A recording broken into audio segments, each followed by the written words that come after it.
नमस्कार, वंदे मातरम। मैं हूं श्यामगिरी। आप देख रहे हैं हमारा चैनल मुद्दा भारत का। मुद्दा है महाराष्ट्र की राजनीति पर ही। महाराष्ट्र की राजनीति की बात करूं तो इस समय नागपुर में अधिवेशन चल रहा है। 7 दिन का स्पेशल अधिवेशन है जिसको हम हिवाली अधिवेशन कहते हैं।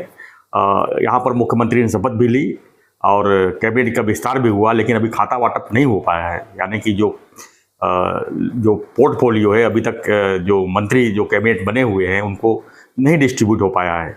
इसके लेकर काफ़ी खींचतान चल रही है और ऐसा कहा जा रहा है कि एकनाथ शिंदे और देवेंद्र फडणवीस में सब कुछ ठीक नहीं चल रहा है।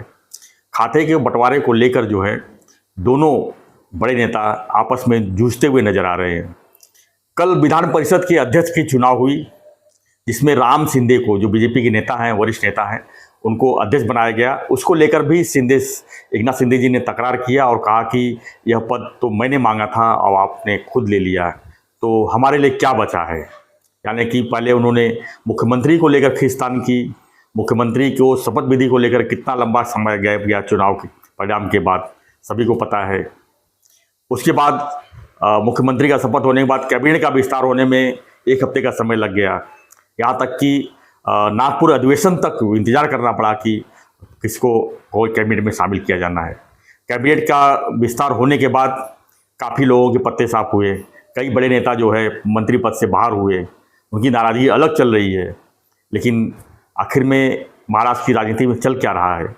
विपक्ष तो ना के बराबर है, उनको तो मौका भी मिलेगा तो कुछ बोलने लायक नहीं है, क्योंकि विरोधी पक्ष नेता का भी फैसला होना अभी तय नहीं हुआ है।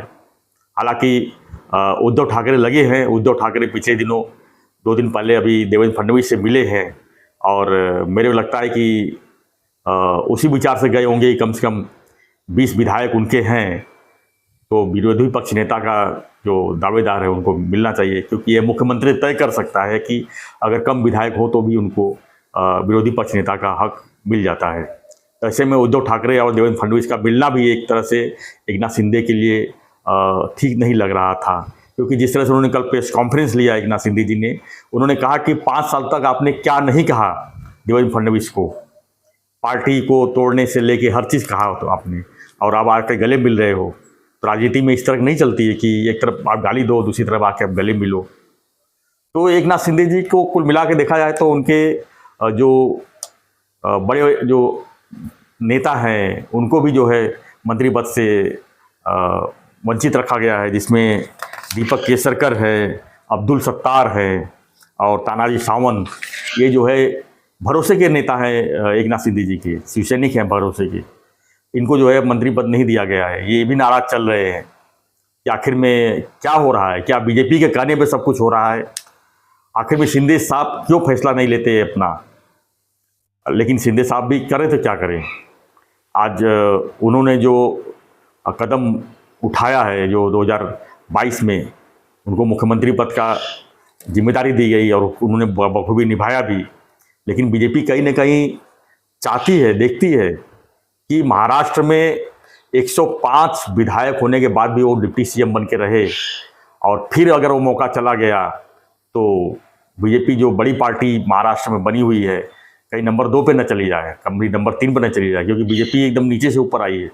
कभी शिवसेना यहाँ बड़ा हुआ करती थी महायुति में, लेकिन ये सब मिलाकर देखा जाए तो बीजेपी और शिवसेना यानी एकनाथ शिंदे जी में सब कुछ ठीक नहीं चल रहा है, हम पूरी तरह से कह सकते हैं। क्योंकि जब तक खाता वाटप यानी कि पोर्टफोलियो का जो बंटवारा है अच्छी तरह से नहीं हो जाता है, तब तक हम इसको यही कह सकते हैं। और सेशन जो है शनिवार को समाप्त हो रहा है और मेरे ख्याल से शनिवार तक जो है पोर्टफोलियो का बंटवारा तो हो जाएगा। लेकिन गृह मंत्रालय को जिस तरह से लेकर खिंचातानी चली, उसके बाद और भी चीज़ें जो चल रही है, उसको देखकर ऐसा लग रहा है कि एकनाथ शिंदे जी और देवेंद्र फडणवीस में कहीं ना कहीं कुछ ना कुछ तकरार चल रहा है, लेकिन शिंदे साहब कुछ कर नहीं सकते इसमें। दूसरी खबर यह है कि महाराष्ट्र की राजनीति में कि राज ठाकरे और उद्धव ठाकरे एक शादी समारोह में एक साथ मिले, उनके परिवार मिले। उससे भी कयास लगाया जा रहा है कि जिस तरह से उद्धव ठाकरे की स्थिति बनी हुई है और जिस तरह से राज ठाकरे की स्थिति बनी हुई है, उसको देखते हुए क्या फिर फैसला ले सकते हैं कि दोनों भाई एक साथ आए। हालांकि जब भी चुनाव होता है और उसका जब रिजल्ट आता है उसके बाद ये आकलन लगाया जाता है, लेकिन बाद में सब कुछ यथावत हो जाता है। यानी कि दोनों भाई रास्ते अलग अलग हो चुके हैं, ऐसा कह दिया जाता है।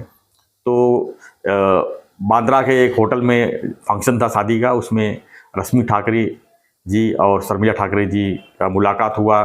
बाद में आदित्य ठाकरे भी आए, उद्धव जी भी आए, लेकिन पारिवारिक बातचीत हुई, लेकिन राजनीतिक बातें तो नहीं हुई। ये इससे पहले भी हो चुके हैं कई बार, लेकिन इसको लेकर जो है कुछ लोग कयास लगा देते हैं कि दोनों भाइयों में अगर फिर से समझौता हो जाए, एक साथ अगर आते हैं, क्योंकि जो विधानसभा में अगर हम चुनाव की बात करें तो उद्धव जी को जो 20 सीट आए हैं उसमें कहीं ना कहीं ऐसा कहा जा रहा है कि राज ठाकरे जी अगर नहीं हो अपने इंडिपेंडेंट खड़ा किए होते तो शायद उद्धव के 10 सीट भी नहीं आते। यानी कहीं ना कहीं मनसे की वजह से उद्धव को फायदा हुआ है, और अगर उनके मन में अगर कुछ थोड़ा सा भी भ्रम होगा राज के प्रति तो वो ऑफर दे सकते हैं कि भाई अगर विधानसभा में थोड़ा सा फायदा अगर अलग अलग लड़के हुआ है तो अगर साथ में आएंगे तो बड़ा फायदा हो सकता है। फायदे की अगर बात सोचेंगे तो राज जी भी एक स्टेप राज जी, एक स्टेप उद्धव जी अगर आगे पीछे होते हैं तो ये चीज़ें हो सकती है। लेकिन ये तो हम और आप खाली कयास लगा सकते हैं, लोग चर्चा कर सकते हैं, कुछ लोग बैनर भी लगा देते हैं, लेकिन बाद में जस का तस हो जाता है। तीसरी खबर है नाना पटोले के बारे में। नाना पटोले के बारे में कहा जा रहा है कि उनकी हकाल पट्टी यानी उनका विदाई तय है अध्यक्ष पद से। महाराष्ट्र के इस समय कांग्रेस के अध्यक्ष हैं। विधानसभा का परफॉर्मेंस देखने के बाद उन्होंने खुद इस्तीफा देने की पेशकश की है, और उन्होंने इस्तीफा मल्लिकार्जुन खड़गे के पास भेज दी, जो ऑल इंडिया के कांग्रेस के अध्यक्ष हैं, और उन्होंने शायद उनका लेटर एक्सेप्ट भी कर लिया है और इस्तीफा लगभग तय हो गया है। तो उनकी जगह पर कौन आएगा इसको लेकर भी बातें चल रही है। विकास ठाकरे जो नागपुर से बिलोंग करते हैं, उन्होंने जो है नितिन गडकरी के खिलाफ लोकसभा चुनाव लड़ा था और उन्होंने नितिन गडकरी को काफ़ी टफ दिया था।